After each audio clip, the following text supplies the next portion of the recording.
네, 우리 옆에 분과 이렇게 오늘 말씀의 제목을 두고 함께 인사하도록 하겠습니다. 구원을 이루어가는 공동체가 됩시다. 구원을 이루는 공동체가 됩시다. 네, 오늘 함께 본 말씀은 바울이 첫 번째로 전도 여행을 하다 로마 감옥에 갇혔을 때 쓰여진 옥중 서신입니다.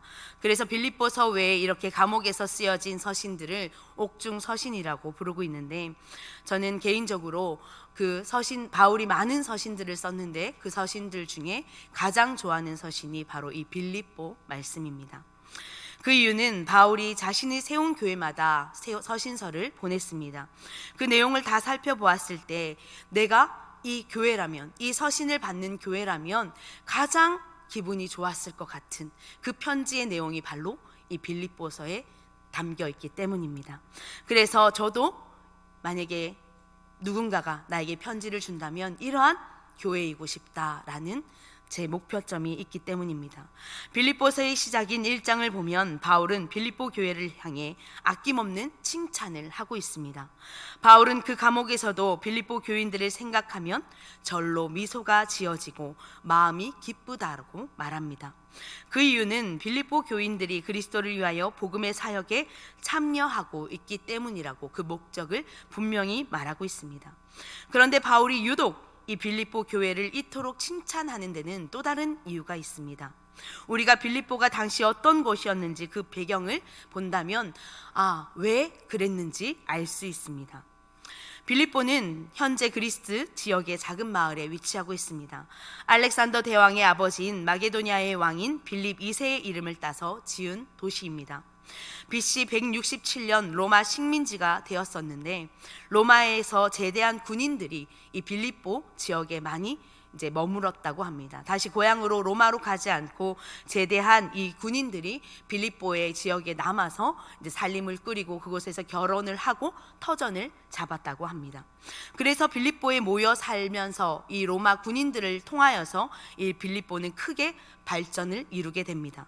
말씀을 준비하면서 제가 몇 년 전에 아르헨티나에 갔던 일이 기억에 났습니다. 제가 칠레에 있을 때 바로 옆에 있었던 아르헨티나에 여행을 간 적이 있는데, 그곳은 참 칠레와 많이 다른 모습이었습니다. 그곳을 가이드해 주신 분들이 그렇게 얘기했습니다. 여기 아르헨티나는 다른 남미와는 다릅니다. 많은 건물들이 마치 제가 유럽에 온 듯한 모습을 띠고 있었기 때문입니다. 모든 건물들도 여기가 유럽인지 남미인지 착각이 들 만큼 건물들이 다 유럽 양식을 띠고 있었고, 사람들도 거의 대부분이 백인의 모습을 하고 있었습니다. 아르헨티나는 스페인이 점령하던 때에 스페인의 많은 군인들이 그곳을 자리 잡고 살았던 곳이었다고 합니다. 그래서 건축뿐만 아니라 70% 이상이 혼혈인이었습니다. 그래서 그곳에 자란 아르헨티나 사람들은 유럽인의 삶의 방식을 가졌고, 가치관과 모든 삶의 방식들이 유럽인들과 동일하게 그렇게 살아가고 있다고 말했습니다.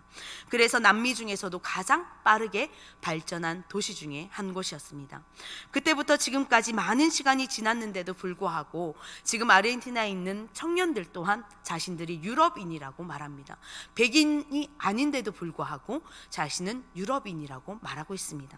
그래서 제가 칠레에서 청년 사역을 했었는데, 청년들이 하나같이 아르헨티나 아이들은 참 싸가지가 없다 이렇게 말하는 것입니다. 왜냐하면 그들은 백인 우월주의자와 마찬가지인 그런 가치관을 가졌다라는 것입니다. 그래서 자기도 똑같은 남미인인데도 불구하고 같은 남미인을 차별한다는 것입니다. 성경에 나오는 빌립보 교회가 지금 이러한 상황과 동일합니다. 아주 작은 도시였지만 그곳에 살게 된 로마 사람들로 급속하게 발전되고, 그곳에 로마인들이 즐기던 원형극장도 세워지게 됩니다. 이뿐 아니라 빌립보 사람들에게는 로마 시민권도 주어지게 되었다고 합니다. 이것은 빌립보가 투표권과 자치권 등 로마인과 동일한 특권을 누렸다는 것을 의미하게 됩니다. 이쯤 되면 빌립보에 사는 사람들은 빌립보에 사는 것만으로도 우월주의에 빠지지 않았겠습니까? 아르헨티나 사람들이 남미인임에도 유럽인이라 착각 우월주의에 빠진 것처럼 빌립보 사람들은 또한 자신들이 마치 로마인인 듯하게 살아갔다라는 것입니다.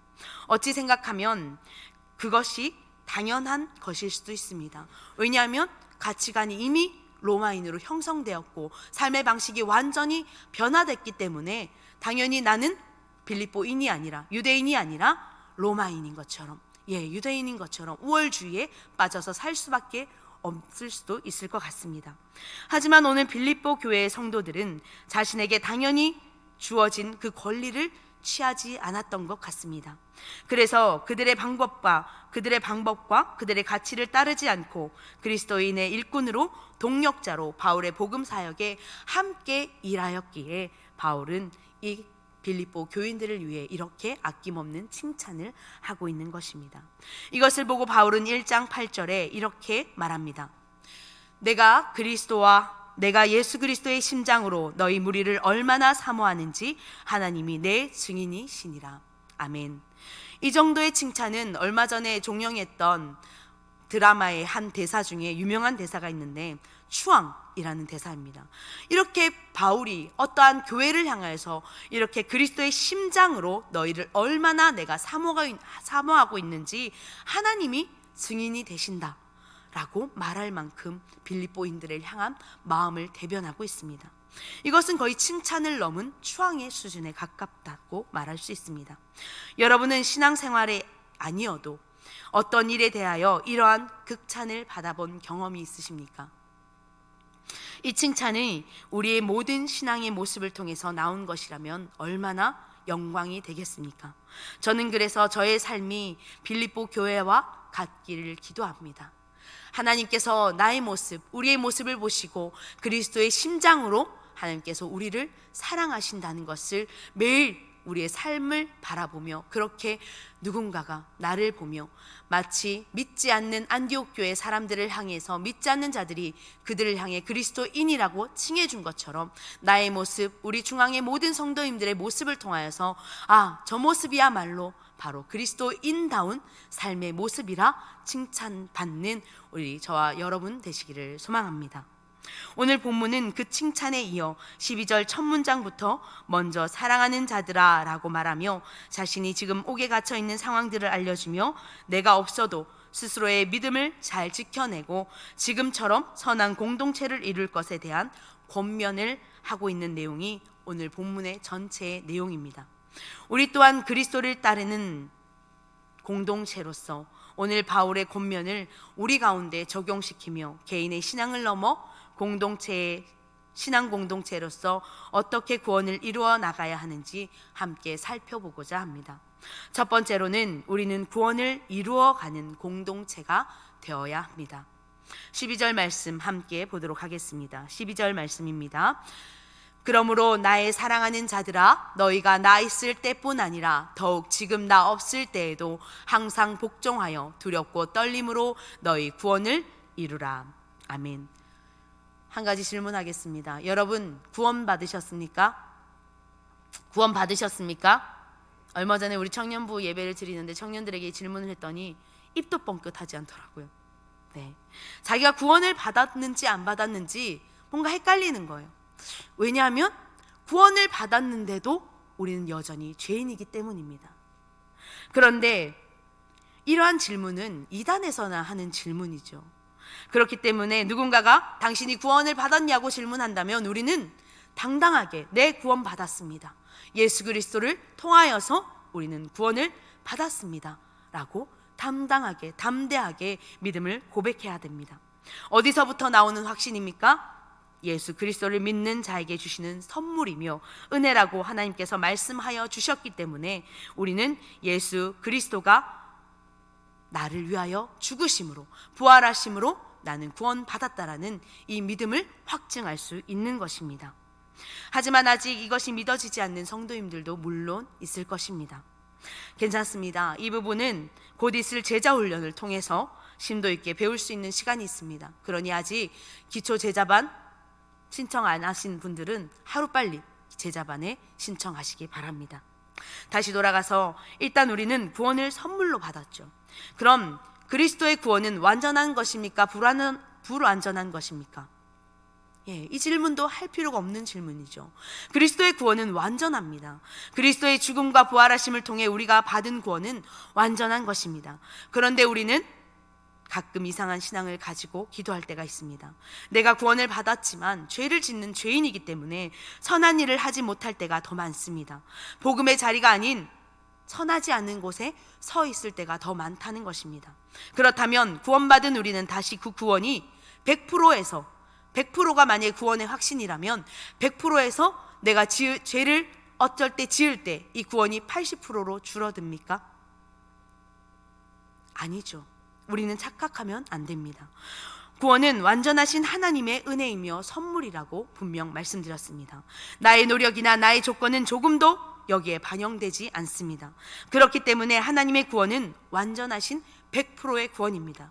그렇다면 이 하나님의 완전하신 구원이 우리가 잘못했다고 80%, 70% 떨어졌다가 내가 막 은혜가 넘쳐나는 어떤 때가 있잖아요. 제자 훈련을 한다든지 또 수련회를 한다든지 아니면 우리 성도님들이 기도 훈련을 너무너무 많이 해서 내가 신앙이 막 성장할 때가 있습니다. 그럴 때는 내 구원이 120%, 130% 성장합니까? 그렇지 않죠. 구원은 하락하거나 위로 막 120%로 올라가거나 70%로 떨어지는 그런 구원이 아닙니다. 이미 완성된 구원은 내가 어찌한다고 해서 변하지 않습니다. 구원은 이미 이루어졌고 이것을 믿는 자에게 선물로 주시는 것이라 말씀하셨습니다. 그런데 본문에서 말하는 구원을 이루어 가라는 말은 그러면 도대체 무슨 말이겠습니까? 구원을 이루어 간다. 이것은 바로 성화를 말하는 것이죠. 사전을 찾아보니 성화는 성도가 일생을 살면서 그의 신앙적 삶이 거룩하게 되어가는 과정이나 행위를 말하고 그것은 하나님의 힘을 통하여 인간이 성결하게 되는 선물이라고 말하고 있습니다. 이것을 성화라고 합니다. 그런데 여기서 다시 주목할 부분은 개인의 신앙의 성화뿐만 아니라 공동체의 성화를 말합니다. 빌립보서가 말하고 있는 성화는 개인의 성장을 말하는 것이 아니라 개인의 성화를 말하는 것이 아니라 이 공동체, 교회 공동체의 성화를 말하고 있는 것입니다. 교회 공동체가 하나님의 구원을 이루어가는 일을 해야 된다는 것입니다. 바울은 13절 말씀을 통해 개인이 아닌 교회 공동체에 이 편지를 전하고 있다는 것을 다시 알게 합니다. 13절 말씀을 함께 보도록 하겠습니다. 너희 안에서 행하시는 이는 하나님이시니 자기의 기쁘신 뜻을 위하여 너희에게 소원을 두고 행하게 하시나니. 아멘. 13절 말씀을 우리말 성경으로 보면 다시 우리말 성경으로 제가 다시 봉독해 드리겠습니다. 여러분 안에서 하나님의 기쁘신 뜻을 따라 결단하게 하시고 행동하게 하시는 분은 하나님이시다 말씀합니다. 바로 개인이 아닌 우리들을 향해서 말씀한다는 것입니다. 복수로 말씀하고 있죠. 단수가 아닌 복수의 말씀입니다. 이것은 개인의 성장이 아닌 개인의 구원을 이루라는 것이 아닌 공동체의 구원을 이루는 것을 말하고 있습니다. 구원을 이루어가는 가기 위해서는 또 행동이 필요합니다. 그 첫 번째가 모든 일을 원망과 시비가 없게 하는 것입니다. 제가 말씀을 준비하면서 저의 행동을 한번 되돌아봤습니다. 토요일 날 이제 새벽에 다른 토요일보다는 조금 더 일찍 일어나야 됩니다. 그래서 알람을 한 4시 한 반에 맞추거든요. 그때 눈을 뜰 때 제가 무슨 말을 하고 눈을 뜨는지 기억을 떠올려 보니까 그 말 첫 마디부터 불만, 불평을 하고 있더라고요. 벌써 알람이 울리나? 왜 이렇게 아침은 빨리 찾아오는 것인가? 새날을 주심에 감사하는 것이 아니라 새벽에 알람 소리에 불평을 하고 있는 저의 모습을 봤습니다. 그리고 하루 종일 바쁘게 지냅니다. 또 생각해보니 사무실에서 제가 다른 목사님과 전도사님들도 있는데 한숨을 그렇게 쉬더라고요. 자리에 앉을 때마다 아휴 하면서 또 일어날 때마다 아휴 하고 그 한숨을 듣는 우리 목사님이나 전도사님이 얼마나 듣기 싫었을까 생각해봤습니다. 제가 얼마 전까지 기침이 끊이질 않아서 계속 환절기가 되면 제가 기관지가 조금 좋지 않아서 기침을 합니다.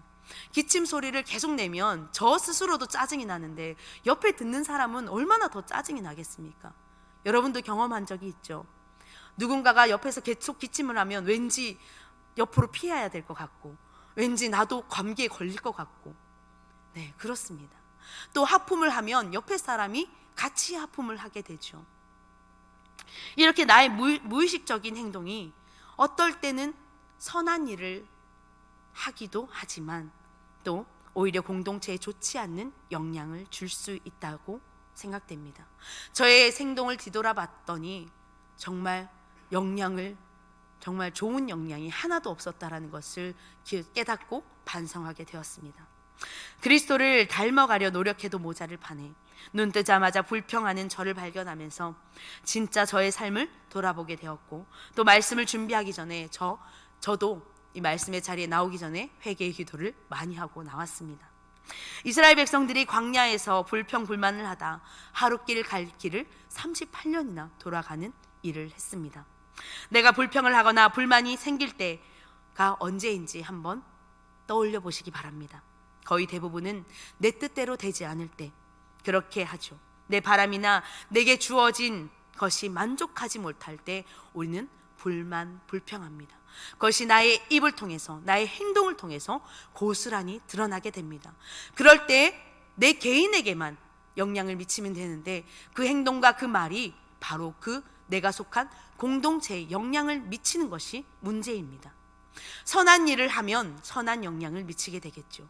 하지만 나의 행동과 나의 말이 그렇지 못한, 선하지 못한 행동과 그런 일들을 하고 있다면 지금 다시 돌이켜서 나는 이 일에 원망과 시비가 없게 하라는 이 말씀을 잘 새기시길 바랍니다. 처음부터는 되지 않겠지만 저 또한 오늘 아침 말씀을 오늘 또 해야 되니까 저 오늘 아침에 딱 일어날 때 어떤 말을 하고 일어나는 줄 아십니까? 제 마음 가운데 일어나자마자 말을 하지 않았어요. 혹시나 실수할까 봐.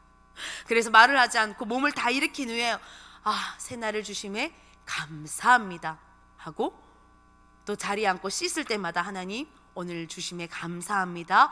오늘 모든 성도님들 은혜 받는 자리에 나올 때에 감사의 마음으로 나오게 하여 주게 해달라고 제가 우리 성도님들을 위해서도 함께 기도를 하였습니다. 하루아침에 이렇게 되지 않겠죠. 습관이라는 것은 무섭습니다. 그래서 하루아침에 고쳐지지 않습니다. 하지만 하루 이틀, 한 달, 두 달 하다 보면 내 몸에, 내 마음에 다시 좋은 습관이 들여지겠죠. 그래서 그 지켜나갈 쯤에 마음이 따라갈 거라 생각됩니다. 우리 성도님들도 이렇게 좋은 습관을 매일마다 자기 입술에, 나의 행동에 들여지는 우리 성도님들 되길 바랍니다. 교회에서가 아니라 내 삶의 자리에서, 우리의 가정에서, 직장에서 그렇게 되시기를 바랍니다. 구원에 이르는 것, 곧 성화는 훈련입니다. 구원은 완전한 것이지만 성화는 성장해 나가는 것이고 훈련되어져 가는 성숙의 단계에 이르는 것입니다. 그렇기 때문에 하루아침에 되지 않습니다. 그래서 한 계단 한 계단 올라가야 되는 것입니다.